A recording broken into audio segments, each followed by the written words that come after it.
All right, the vehicles run 6 meters above the ground. The whole system is covered, no intersections. But how do I, as a regular passenger, actually get up there? Will we need stairs or elevators? Not at all. Our motto is comfort and convenience. Boarding and exiting always happens at ground level.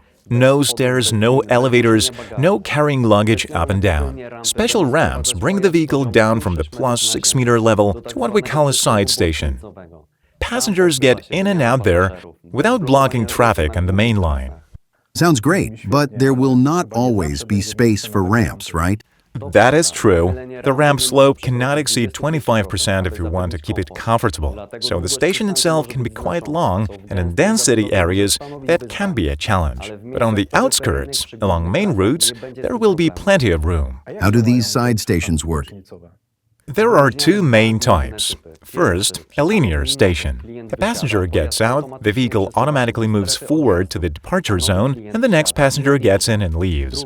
Second, a bay station, running parallel to the line. The vehicle pulls into a bay, stops, doors open, passengers exit. New passengers choose any free vehicle and board. Both designs have advantages, and we adapt them to local conditions. Will stations exist only at ground level? No. Where the infrastructure allows it, we also plan stations at first floor height. For example, next to shopping centers, office buildings, or airports.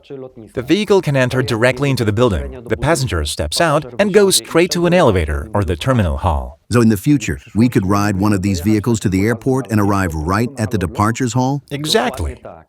Getting to the airport will stop being stressful. 15 minutes of travel with no traffic, no parking surge, no carrying heavy suitcases upstairs. Directly inside the departures area. After landing, you board on the first floor of the terminal and go home. Calm, fast, and safe.